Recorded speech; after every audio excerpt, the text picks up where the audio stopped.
Pemirsa, Wali Kota Makassar Muhammad Ramdan Pomanto buka suara terkait polemik pengadaan Smart Toilet. Dani mempertanyakan mengapa proyek Smart Toilet tersebut baru dipersoalkan.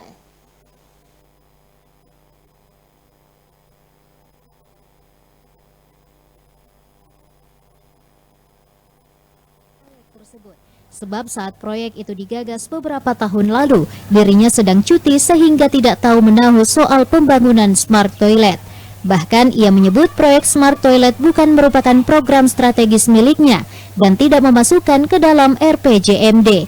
Dirinya juga mempertanyakan kenapa proyek Smart Toilet tersebut dari sekian lama telah terbangun baru diselidiki sekarang. Smart Toilet itu bukan di zaman saya 2018 itu saya cuti. Kalaupun pada saat saya aktif, saya sibuk menangkis serangan. Teman-teman juga tahu, saya tidak urus itu barang. Kedua, Smart Toilet itu tidak masuk dalam RPJMD. Jadi kalau ada yang bilang itu program strategi saya, itu pasti fitnah. Pasti fitnah. Yang ketiga, dana itu dana DID. Yang keempat, yang anehnya, kenapa kerusakan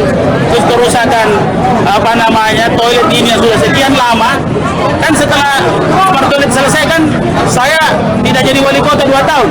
Kenapa tidak selidiki 2 tahun yang rusak itu? Ya. Kan aneh itu barang. Kenapa diselidiki setelah rusak sekarang? Kenapa tidak diselidiki pada saat selesai? Sebelumnya, tim penyidik Kejaksaan Negeri Kejari Makassar menyelidiki dugaan korupsi proyek pengadaan Smart Toilet di beberapa SDN dan SMPN di Makassar. Proyek tersebut memakan anggaran sebesar 19 miliar rupiah. Ardi Jaho, Celebes TV.